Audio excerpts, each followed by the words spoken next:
बात हमारे साथ में आज हम बात करने जा रहे हैं नवजात शिशुओं से लेकर किशोर बच्चों में उत्पन्न होने वाले न्यूरोलॉजिकल डिसऑर्डर के बारे में। हमारे साथ इस पर चर्चा करने के लिए बरेली के एकमात्र न्यूरोकिड्स विशेषज्ञ डॉक्टर शशांक मिश्रा मौजूद हैं। आइए उनसे तमाम बच्चों की बीमारियों पर आज बात करेंगे और जानेंगे कि बच्चों में किस किस प्रकार के न्यूरोलॉजिकल डिसऑर्डर और डिजीज़ पाए जाते हैं और उनका क्या लक्षण होते हैं। और उनके साथ समाचार भारत में आपका बहुत बहुत स्वागत है। धन्यवाद। डॉक्टर साहब, आप जो बच्चों का ट्रीटमेंट करते हैं, जिस चीज़ में आप डील करते हैं, कि आप एकमात्र विशेषज्ञ हैं बरेली के अंदर, तो क्या लगता है सबसे पहले तो आप कैसा महसूस करते हैं बरेली में?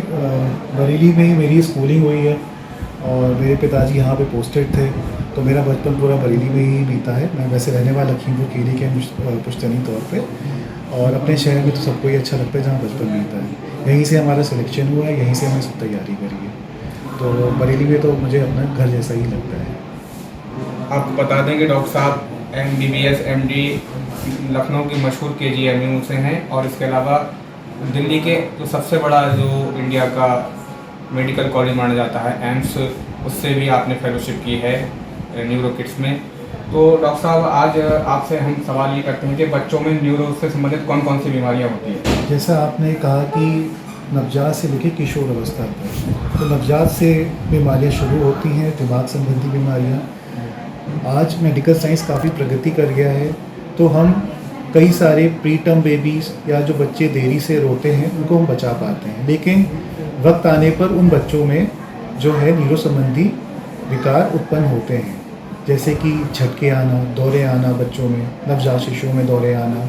उसके बाद जब बच्चे 1 साल के आते हैं, वही दौरे जटिल रूप में भी आ सकते हैं। साथ में जो बच्चे देर से रोते हैं या जो वक्त से पहले हो जाए, 9 महीने से पहले हो जाए, उनमें भी विकास संबंधी दिक्कतें आने लग जाती हैं, जिसको हम डेवलपमेंटल डिले कहते हैं, और बाद में उस बीमारी का नाम कन्वर्ट हो जाता है सेरिब्रल पैल्सी में, जो ज़्यादा लोगों ने सुना होता है सेरिब्रल पैल्सी में। सेरिब्रल पैल्सी के कई सारे कारण हैं जो मैंने अभी बताए।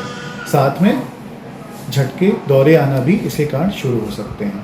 1.5 से 2 साल की जब उम्र पे जब बच्चा शुरू होता है, जो आजकल बीमारियाँ जो काफ़ी हमारे पास आ रही हैं, जो हमें देख रहे हैं कि बच्चों का देरी से बोलने के कई सारे कारण होते हैं, और जो अभी जो मुख्यतः एक कारण आ रहा है देरी से बोलने का, उसमें ऑटिज़म संबंधी बीमारी एक देखी जा रही है, खासकर कि पोस्ट कोविड टाइम पर, जब बच्चे स्क्रीन से ज़्यादा हो गए और जब ज़्यादा मोबाइल फ़ोन और TV का इस्तेमाल हुआ, जब बच्चे घरों में कैद हो गए, तो इस तरह की वर्चुअल ऑटिज़म करके एक बीमारी एक देखी जा रही है, जिसमें जो बच्चे होते हैं आँख से आँख नहीं मिलाते हैं, दूसरे बच्चों के साथ खेलते नहीं हैं, और जब उनका नाम बुलाया जाता है तो वो रिस्पॉन्ड नहीं करते हैं, या उन्हें जब 2-2.5 साल के हो जाते हैं तो शब्दों का इस्तेमाल करने के बजाय इशारों में बात करते हैं। अगर इस प्रकार के बच्चे कोई भी दिखता है, ऐसी कोई दिक्कत लग रही है, तो बच्चे को जल्द से जल्द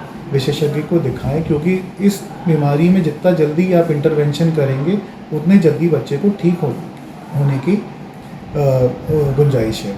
साथ में एक और जो बीमारी देखी जाती है, जिसका मैं नाम लूँगा ADHD से कहते हैं, attention deficit hyper active disorder. Attention deficit का मतलब है बच्चे की में ध्यान की कमी, एकाग्रशीलता की कमी, और बहुत ही ज़्यादा उसमें आवेगशीलता। हाइपर एक्टिविटी मतलब बच्चा हर समय इधर उधर कुछ ना कुछ भाग रहा है, दौड़ रहा है, सीधे एक जगह बैठ नहीं पा रहा है। अटेंशन डेफिसिट है कि ध्यान से कोई भी काम नहीं कर पाता है, पूरा नहीं कर पाता है। इस प्रकार के बच्चे जनरली जब स्कूल में जाते हैं तो उन्हें परेशानी होती है अपनी जगह पर बैठने की। तो कई सारे पेरेंट्स मेरे पास तरीके से बीमारी लेकर आते हैं कि बच्चा एक जगह बैठ नहीं पा रहा है, तो स्कूल वाले भी मना करने लग जाते हैं इन बच्चों को कि आप इन बच्चों का ही स्पेशल स्कूल में या उसमें ले जाए, जबकि इन बच्चों में जो IQ लेवल होता है वो नॉर्मल होता है। और जो बीमारियां हैं जो बच्चों में आते हैं, जटिल दौरे, इसमें से एक बीमारी मैं जिक्र करूँगा, जो कि ये बीमारी जो मिस हो जाती है। मैंने जिन बीमारियों का नाम लिया, जैसे ऑटिज़म, ADHD, जनरली आम जो डॉक्टर्स होते हैं जनरली मिस हो जाती है, और मिस होने के कारण इनमें देरी हो जाती है। दूसरी बीमारी जिसे हम कहते हैं जटिल दौरे में, वेस्ट सिंड्रोम, जो कि 1 साल से नीचे के बच्चों में शुरू होती है, और वो कुछ इस प्रकार से होती है, जब दौरा आता है बच्चे को तो वो कुछ इस ऐसे करता है, मतलब उसके गर्दन नीचे होती है और एकदम झटके की तरह होता है। तो कई बार ये लगता है कि ये चीज़ एक चौंकना है, जबकि चौंकना नहीं होता, एक झटके होते हैं और जनरली तब आते हैं जब बच्चा नींद से उठता है या कच्ची नींद में होता है। बीमारियाँ कई प्रकार की, अगर मैं नाम लूँगा तो फिर उसका कोई अंत नहीं है, लेकिन मोटी मोटी मैंने कुछ बीमारियाँ बताई जो हम जनरली मिस कर देते हैं। और डेवलपमेंटल से रिलेटेड बच्चों में आजकल काफ़ी दिक्कतें आ रही हैं, उनका अगर सही टाइम पर इंटरवेंशन दवाइयों द्वारा और थेरेपी द्वारा किया जाएगा तो बच्चे काफ़ी नॉर्मल लाइफस्टाइल जी सकते हैं। डॉक्टर साहब, आपने जिन बीमारियों का नाम लिया है ये 100% क्योरेबल है क्या? 100% कुछ बीमारियाँ में से लगभग 90% क्योरेबल होती हैं, लेकिन वो आती लगभग, जैसे हम ना बात करें, अगर गूगल सर्च करें या उसमें करें तो वो इनक्योरेबल मतलब लाइलाज बीमारी के रूप में आती है, लेकिन इंटरवेंशन करने से काफ़ी बेहतर वो चीज़ें हो जाती हैं। जैसे वेस्ट सिंड्रोम का मैंने नाम लिया, उसे कहते हैं सीजर इंकेफेलोपैथी। अगर वो दौरे आते रहेंगे इन बच्चों को तो बच्चों का दिमाग गल जाएगा और मतलब वो डेथ में कन्वर्ट हो सकते हैं। वो सही टाइम पे अगर उसका इलाज कर लिया तो बच्चे नॉर्मल लाइफ भी जी सकते हैं। आपने डॉक्टर साहब जिन बीमारियों के अभी तक नाम गिनाए हैं तो इन बीमारियों के रीज़न क्या होते हैं, कारण क्या होते हैं, रिस्क फैक्टर क्या क्या हैं? जैसे कि मैंने पहले बताया कि डेवलपमेंटल डिले जिसे सेरेब्रल पैल्सी में कन्वर्ट हो जाते हैं, और वैसे मुख्य कारण है बच्चे का जल्दी पैदा होना। 9 महीने से अगर पहले पैदा होंगे तो दिमाग उतना परिपक्व नहीं होता, इसे हम प्रीटर्म बेबीज़ कहते हैं, उनमें ही परेशानी आ सकती है। दूसरा है बच्चे का देरी से रोना। अगर बच्चे देरी से रोते हैं तो उनमें डेवलपमेंटल डिले भी रहेगा, साथ साथ में उनमें दौरे की समस्या भी उत्पन्न हो सकती है। यही दौरे एक होते हैं आम झटके या दौरे जिन्हें हम कहते हैं, जो इस तरीके से होते हैं जिसमें आंखें ऊपर हो जाती हैं, मुँह से छाग आते हैं, ये normal GTCS type of seizures कहे जाते हैं, जो हम सब लोग जानते हैं। लेकिन कुछ अलग प्रकार के सटल सीजर्स भी होते हैं जो हम लोग आम आदमी नहीं जानते, वो मिस होते चले जाते हैं। तो दौरे के कारण भी इनमें से एक ये है कि अगर बच्चा देरी से रोएगा तो ये दौरे आएंगे। ADHD और ऑटिज़म का जो है उसका एक मैंने अभी जो कारण बताया, वर्चुअल ऑटिज़म, जो बच्चे बहुत ज़्यादा टीवी या मोबाइल फ़ोन पे लगे रहते हैं तो उनमें चीज़ ऐसी बिहेवियर प्रॉब्लम्स उत्पन्न हो सकती है। इसलिए हम एडवाइस करते हैं कि 2 साल से नीचे के बच्चों को मोबाइल फ़ोन और टीवी से दूर रखा जाए और ज़्यादा से ज़्यादा सोशलाइज किया जाए।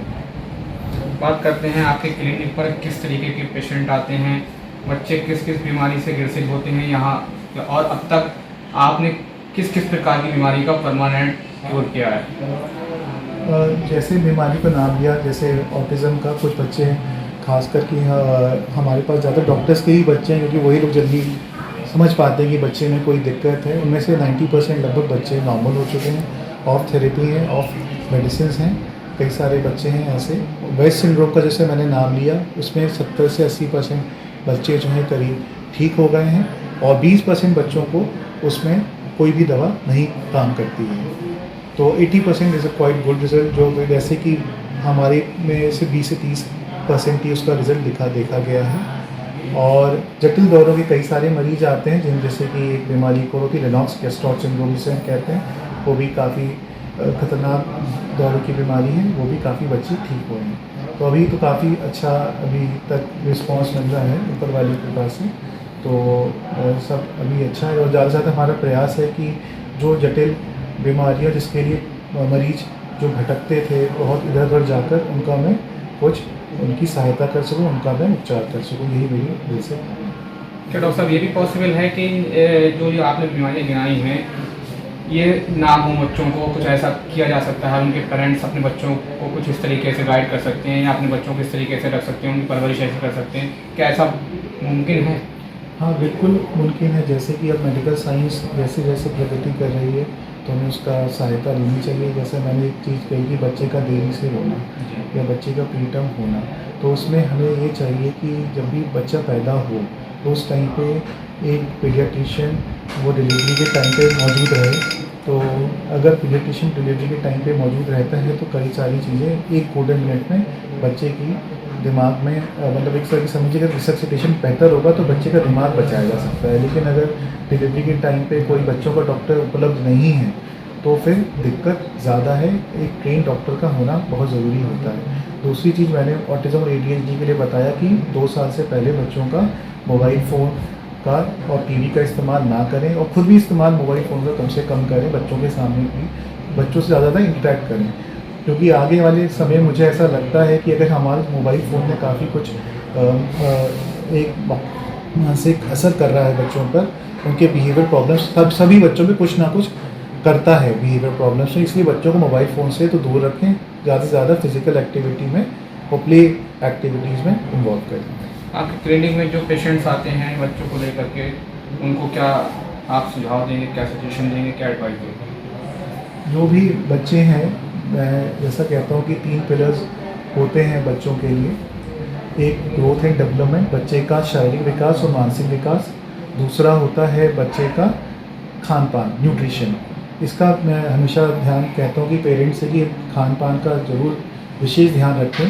प्रोसेस्ड आइटम, प्रिजर्वेटिव आइटम वाले खाना ना खिलाएं, जैसे कि जो आते हैं बिस्किट्स हैं या चिप्स हैं जिसमें प्रिजर्वेटिव एडेड हैं, वो सब चीज़ें बच्चों को देने से अवॉइड करनी चाहिए। और खाने में फ्रूट्स और वेजिटेबल्स का उपयोग ज़रूर करना चाहिए। तीसरी चीज़ है बच्चे का इम्यूनाइजेशन, जो टीकाकरण है उसको मिस ना करें। जो मिनिमम जो टीके हैं सरकारी में या प्राइवेट अस्पताल में ज़रूर सही वक्त पर लगाएं। अगर हम ये तीनों चीज़ें, ग्रोथ, डेवलपमेंट, न्यूट्रिशन और टीकाकरण, ये 3 चीज़ें हम अगर सही रखते हैं बच्चों का, तो हमारे जो भारत के बच्चे हैं, जो आगे जो हमारा भारत का भविष्य है, वो ह्यूमन रिसोर्स हैं, वो सबसे बेहतर होंगे और हमारी एक तरीके से इकॉनमी में बहुत ज़्यादा हेल्प करेंगे। Thank you so much doctor साहब। तो बरेली के एकमात्र न्यूरो विशेषज्ञ डॉक्टर शशांक मिश्रा हमारे साथ बच्चों और किशोरों में उत्पन्न होने वाली न्यूरो से संबंधित कई प्रकार की गंभीर बीमारियों पर चर्चा कर रहे थे। आपने इन बीमारियों के बारे में जिस तरीके से अवगत कराया है वो वास्तव में बहुत ही शानदार जानकारी दी है और आपका साफ तौर पर कहना है कि इन बीमारियों को बचने के लिए अपने बच्चों को आप प्रोटेक्ट करें और अपने बच्चों का बेहतर जो है सेहत पर ध्यान दें। इसके अलावा मोबाइल वगैरह का 2 साल तक बच्चों पर बिल्कुल भी ना चलाने दें। बरेली से समाचार भारत के लिए।